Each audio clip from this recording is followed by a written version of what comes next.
Hello,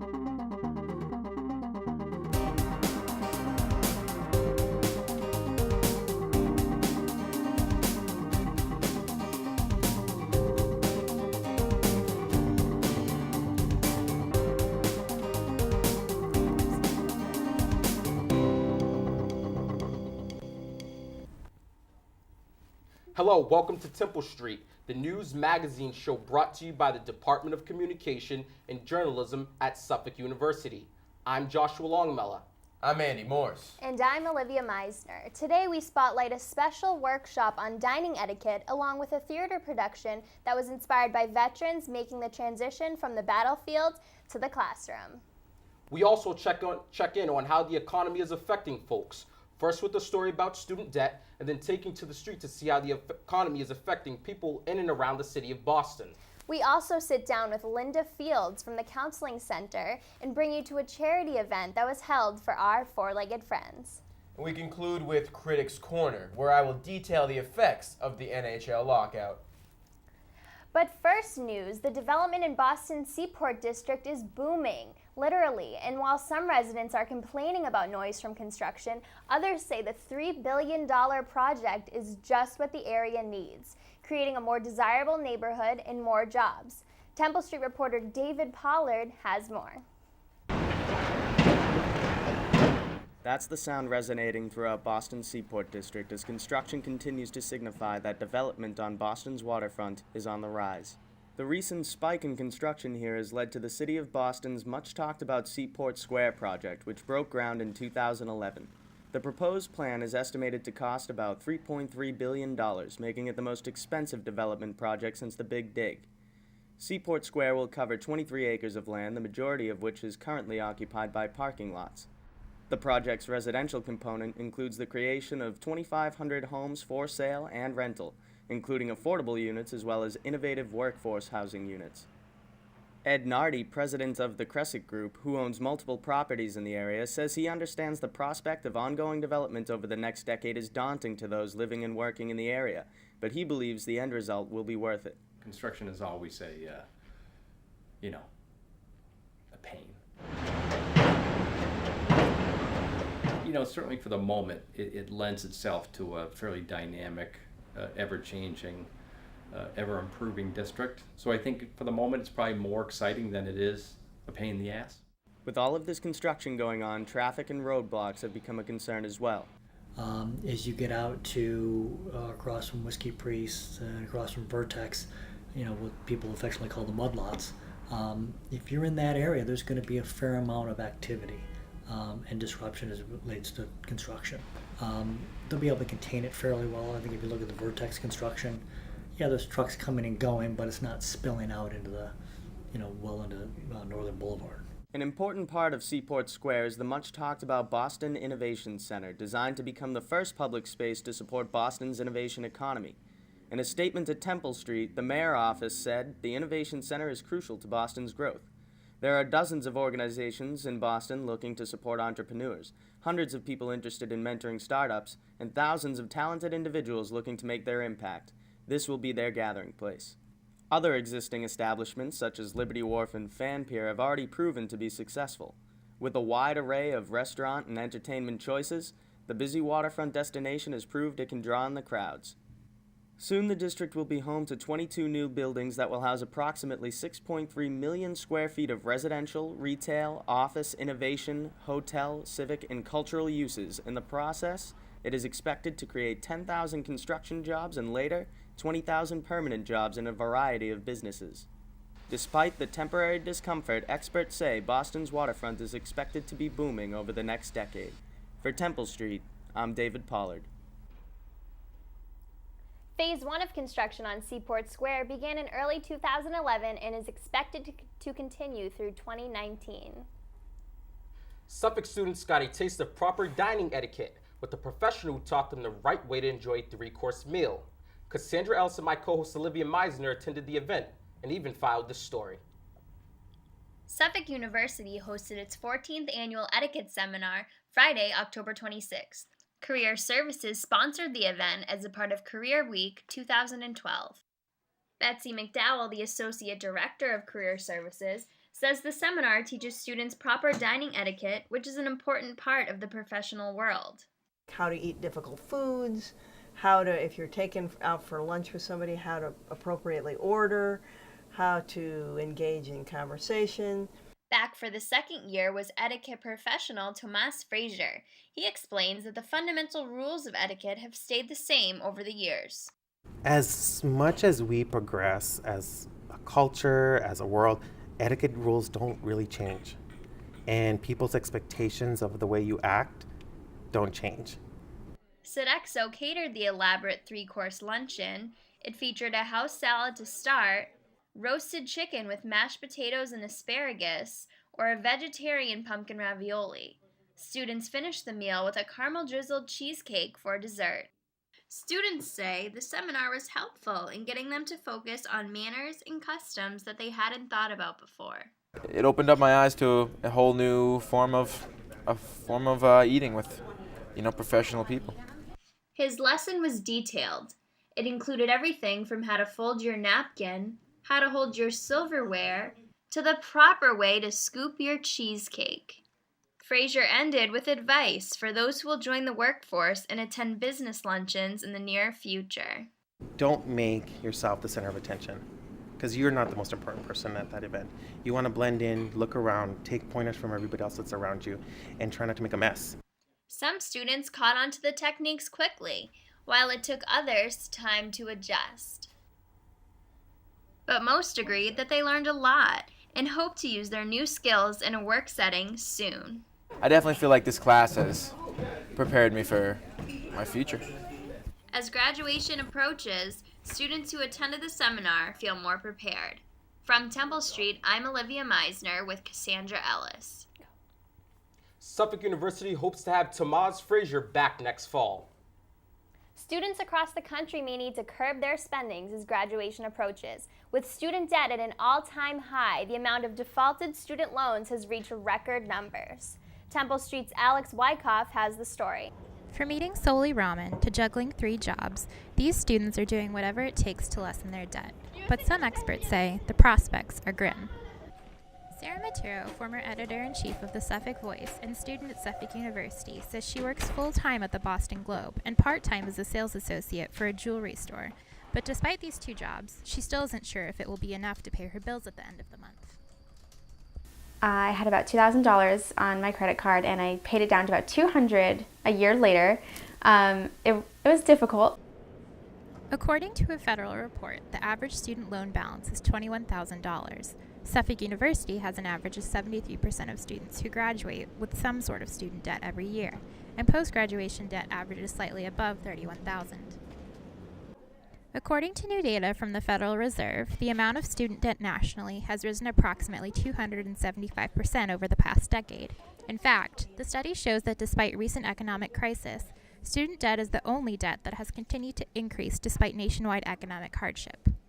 Professor Louis Shaw, head of the accounting department at Suffolk University, says the student debt crisis is a national phenomenon. And Israel is very similar to countries in Europe where any student who is eligible for university essentially does not have to pay very much tuition. And so the whole concept of student loans is very different. They pretty much don't exist. I believe that the growing student debt issue is specific to the United States and not to the rest of the world. Christine Perry from the Suffolk University Financial Aid Office says despite the current economic challenges, the school hopes to provide more financial aid in the future.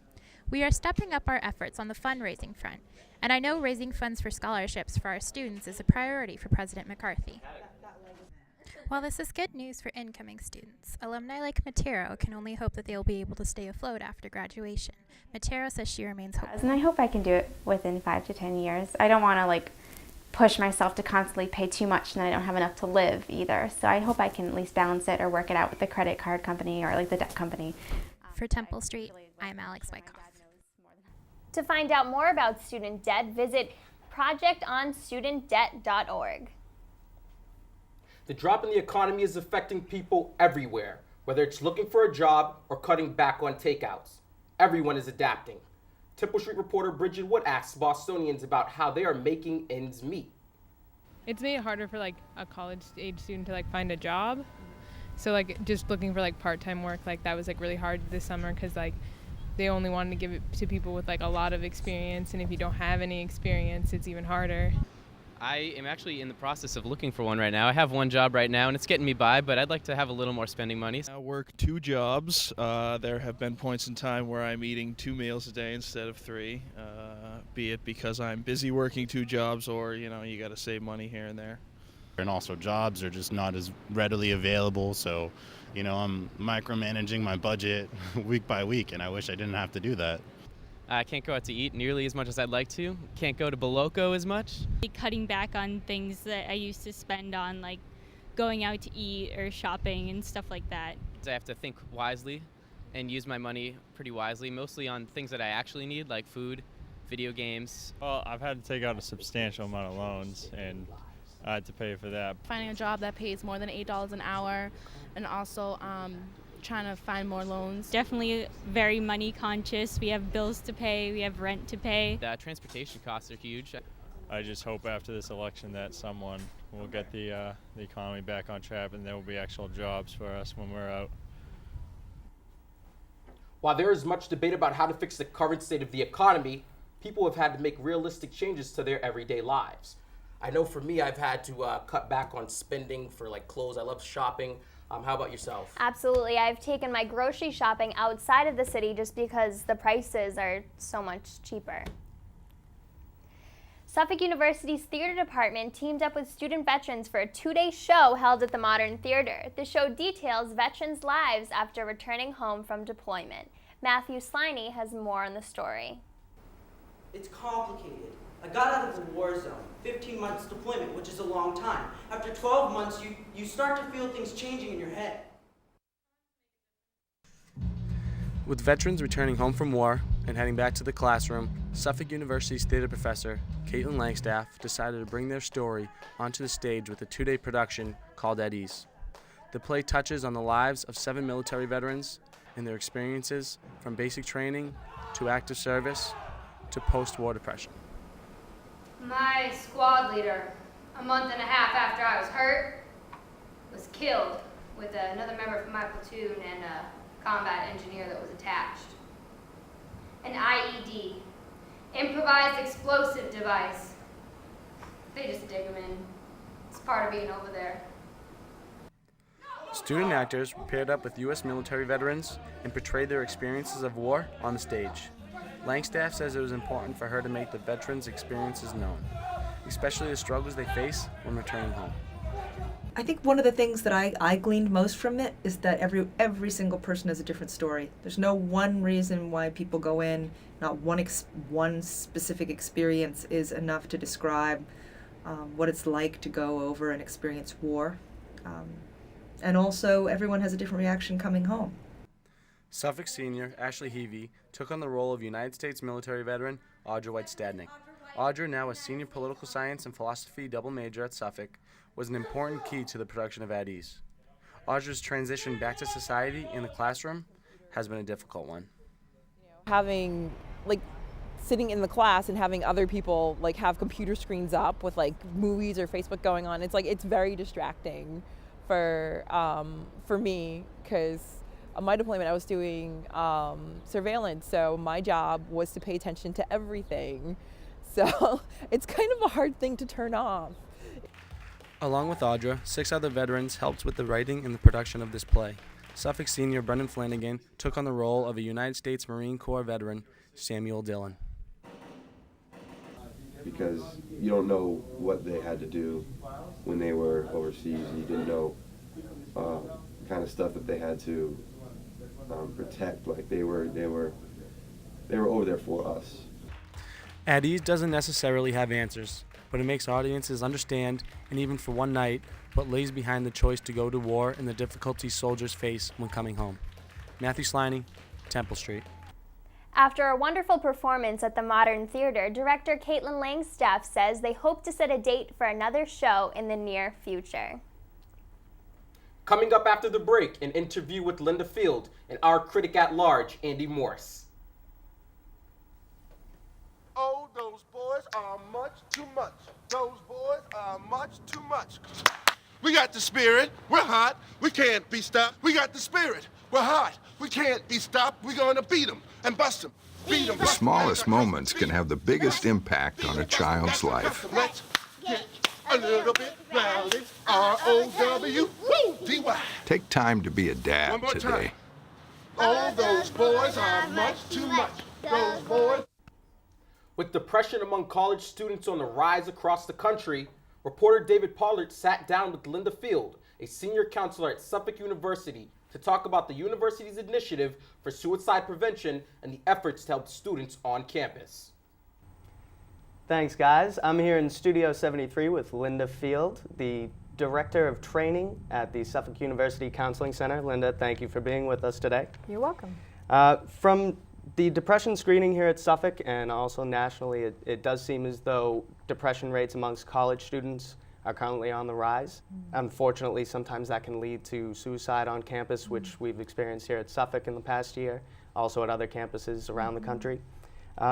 Could you tell us about some of the recent action that the Counseling Center here at Suffolk has taken to create more awareness for suicide prevention? We're doing one in terms of creating more awareness. We are doing mandatory faculty trainings. That means every single faculty member, whether they're adjunct, part-time, tenured, they are all coming to 90-minute trainings, and they're learning about both what do you do following a suicide, because there are particular things that ways you want to talk about suicide so that you're not going to lead to additional suicides.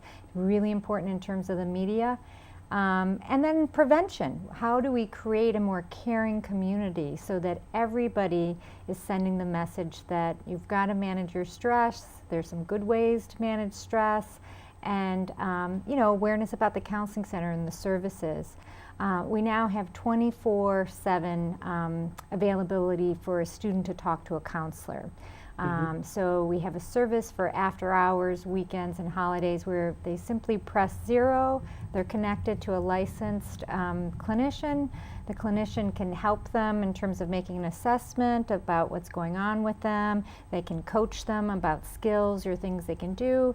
And if it really is a life-threatening emergency, if they are acutely suicidal and they need some containment or assistance, then they'll have them evaluated for hospitalization, of course, with the student involved in that process all along the way. It also seems like one thing that's very important towards preventing suicide is generating public awareness that not only is it a serious mental health issue, but also a preventable one.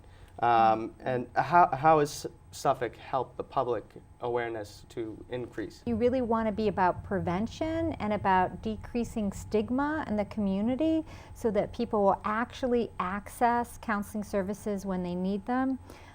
Because what we know about completed suicides is that 80% of the individuals who have completed suicides have never had a single counseling session. More along those lines, there was an ACHA study recently about 18-year-olds and younger being diagnosed with depression, and a lot of the times they're not properly diagnosed, so they can't get proper treatment.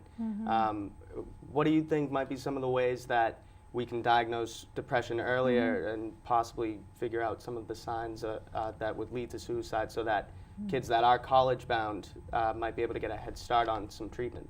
So what they're advocating more and more, and actually what's happened in our health services here, and we've really merged with health services, is to add as a standard part of any medical evaluation a depression screening instrument. And if they can start screening there, because you want to catch people before it gets to be a serious problem, and people are more likely to seek medical treatment than they are to go into counseling. So that's one of the big ways that they're advocating, is that if you use standardized instruments, things that are known to have validity and reliability, that then you're going to get accurate measures of depression and you can get people in early for treatment. Are there any causes of stress that affect college students more than the general public? We're having 1,100 college students complete suicide every year, and that's just a number that's unacceptable. There's so much pressure to succeed, there's family pressures, there's financial pressures, and brain are still developing. What we know in terms of maturation now is that until 25, our brains are not fully grown yet. So handling all of those kind of pressures, it's a lot for a young person, which is why we have some of the highest rates during that aged period. Right. Is it something that you focus on, the fact that, at the age of 25, there's something that may actually occur to the brain that actually help the prevention of suicide in people who are depressed?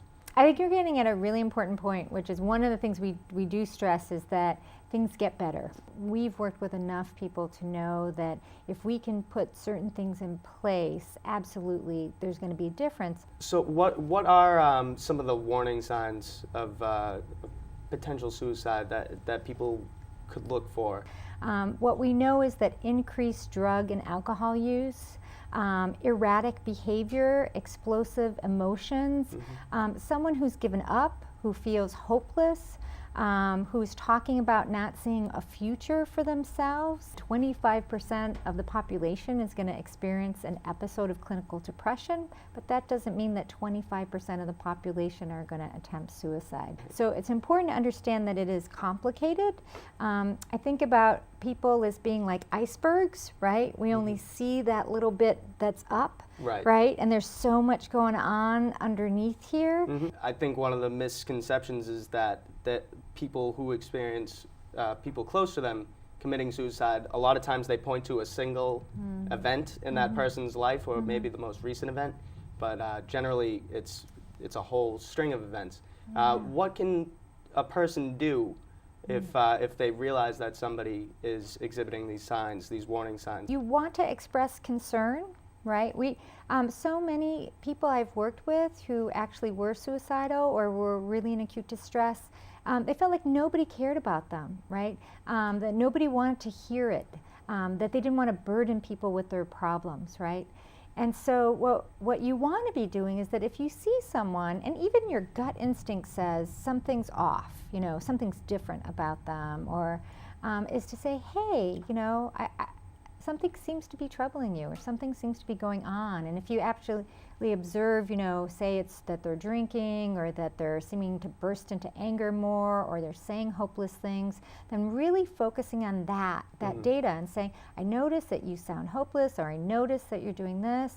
But you absolutely want to convey to someone, I'm worried about you, I care about you, and I think that perhaps you should talk to a professional. What we know is that stress is a part of life, right? Everybody experiences it. But if you pile enough stress on somebody and they're not taking care of themselves, anybody can develop major depressive disorder, and anxiety disorder can be really debilitated by it. So people need to really engage in self-care. 30 minutes of exercising in a cardio way will actually have great mental health benefits. Right. So there is some truth to a healthy body, a healthy mind. Actually, there is a very strong mind-body connection. If you look at the symptoms of depression, there's a loss of appetite, there's increased sleep, there's difficulty sleeping. On either end, you either eat too much or not enough, and people have trouble concentrating. It is a mind-body connection, and you do have to take care of both. All right. Well, thank you so much again for doing the interview. I really appreciate it. And back to you guys at the studio. If you feel stressed or need to talk to someone, you can call 24 hours a day to the new helpline, 617-573-8226. Now we have something that will be of interest to all you animal lovers out there. Canines took over the main streets of Massachusetts cities in September as MSPCA held its annual walk to help raise money for animals across the state. Reporter Scott Carroll attended the Hyannis Walk to find out how you can help a man's best friend. Over 1,800 dogs took to the streets in the Massachusetts Society for Prevention of Cruelty to Animals annual Walk for the Animals on September 9th. The event is actually 3 separate walks that take place simultaneously in Boston, Methuen, and Hyannis, where the shelters are located.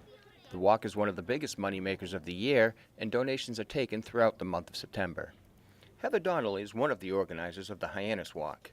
So far we've raised over $25,000, and we think by the time all the rest of the donations come in, we'll be close to $40,000 raised, all of which will stay right here on Cape Cod to help more than 1,700 animals that need our care every year with adoption services, with veterinary care, with spaying and neutering services.